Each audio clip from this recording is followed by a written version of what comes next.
Welcome to Hope for Everybody, a channel that exists to highlight people and places that are all about providing hope to people in need. Check out today's episode. Can you start out by telling me your name, your whole name, and spell it for me? My name is Ronnie, Mares, Ronny. Last name is Mares. Perfect. That's why I asked this. You had never guessed that. Yeah. Perfect. So how did you get, what was your first contact with Hope Prison Ministries? And the first time I actually met Chandler was when I was in prison. He would come to the church and basically preach, talk to us. He'd do more than just preaching, but he'd pretty much just hold a service in there, just kind of tell us stuff about himself. But he actually came out there to preach. So that's where I met him first. Just a guy that I'd go to the chapel, and he was one of the volunteers that would come in there, and I was like, who's this guy? And this guy's preaching. Through him talking to us is when I found out he was from Fort Worth. So that's caught my attention there. So what about, at what stage he said you went through the whole process. So at what stage, what happened next? So then you meet him, him, and then next thing you know, you're going through this, curriculum, and tell me about that. Well, some of the other guys that I met started to write him, and he was really consistent with answering back their letters and stuff like that. And I really never got to be engaged with writing back and forth with them. Later on, whenever I was about to get released, I had a friend that was already at Hope, and he was telling me all about it. He was just like, "That's great here," and that's when I reached out to him because I was rolling out to Fort Worth, and then that's when Chandler started talking to me, told me who he was, sent me some books, and when I started, writing letters back and forth with him through about the books and stuff like that he would send me. So you're coming out of prison, and then you immediately have this access to, hey, there's a buddy already, and you're connected. So it was transitioning from there to there. Was that an easy process or a difficult process, and why?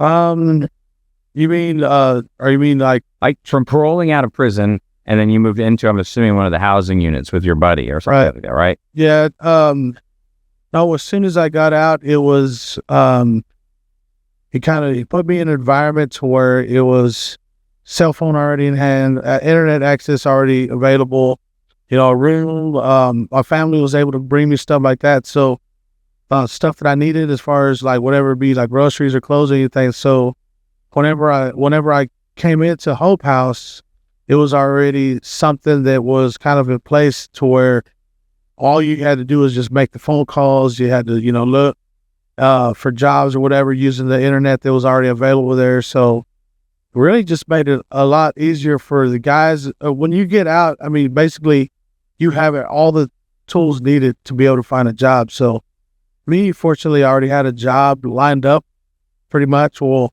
all I had to do was use the phone, make a phone call, tell them I was out, went over there, talked to them, and then I set up an interview.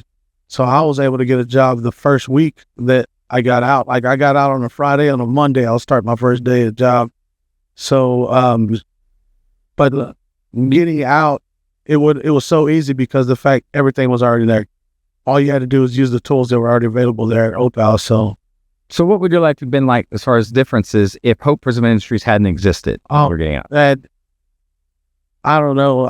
Before I came to Hope, I tell people all the time, and a lot of people, they see me and they look at me and they're like, no, you want that. You know what I mean? Because I was a drug addict. I would drink. I was, from marijuana to cocaine to whatever drug was available and stuff like that. So I would tell people, that was the lifestyle that I lived before I went to prison. And now I'm in an environment to where I'm around guys that are trying to stay away from that. I'm around guys that really care about you. I'm around guys that are really willing to say, hey man, if they notice something going on in your life that may be questionable, that may put you at risk of going back to that particular lifestyle. So I think that if I wasn't in this type of environment, it'd been really easy for me to just, what's one joint or what's one beer and whatever. And it's just like I know that I'm not in this type of environment to where I'm going to church, I have a mentor, I have other brothers here and stuff like that are really pulling for me, you know what I mean? And him actually seeing something in me and saying, you know what, you have the potential to be in leadership here, you know what I mean? And just him being able to see that in me gets me to want to be, you know, that type of person that's not going back to that lifestyle. So I think all that together just really keeps me grounded, focused. Thank God, because you know, His grace put me over here to Hope. You know, I haven't touched any drug and haven't done any alcohol.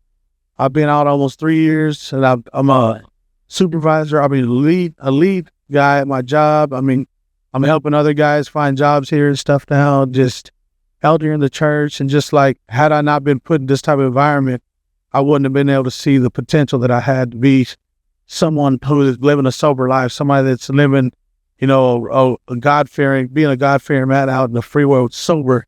So that right there, I think if I had been just in any other place, maybe just with a family or somebody, a friend or something like that, that would not have been provided for me. And I don't think that I'd be where I'm at today if it wasn't for Hope.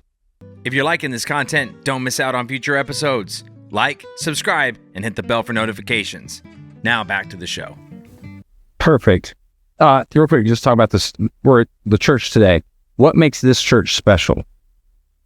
Well, to me, this church is special because you're around a bunch of guys that know what it is to lose, what it's like to you know, be at the bottom and stuff like that. Now, I think because you're surrounded with a bunch of guys that have gone through failures, have gone through major losses, stuff like that, those are the type of guys that usually are the ones that are more grateful for what they have. So you're surrounded by a lot of people that are really grateful for the smaller things that most people take for granted.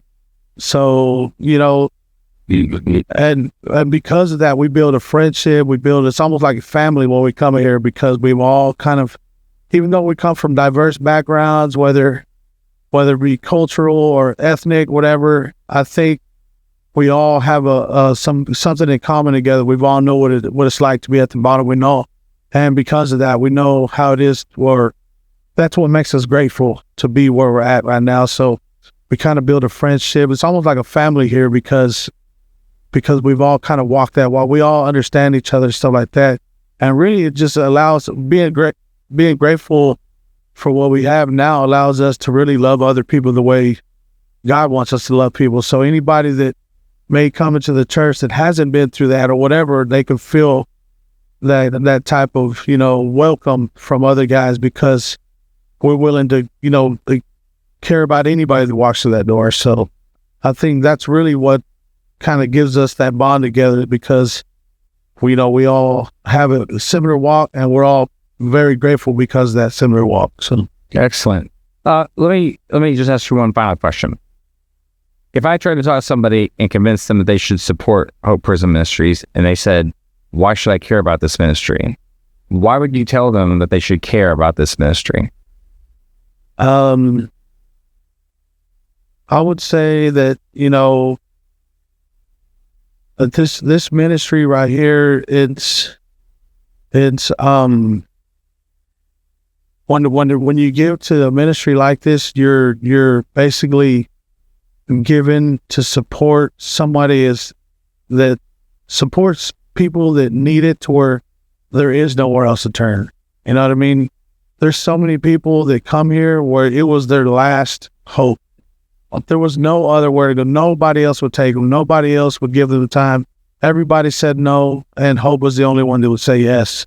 So if they would just think about what that means to somebody that every other door is shut except for Hope Ministry, you know, if they can put themselves in those shoes, then I could see somebody wanting to give to Hope Ministry, because, you know, I've seen a lot of guys come through here that just, they felt like this was the end. If Hope didn't take me, I wouldn't know where to go.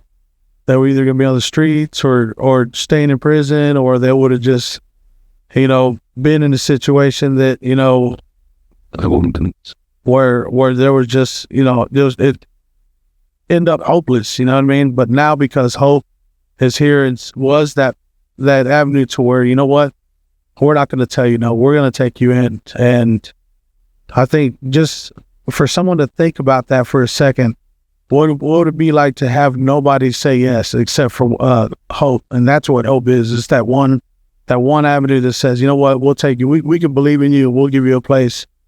And so I think if somebody really puts themselves in those shoes, that would really kind of give encouragement to give to something like this.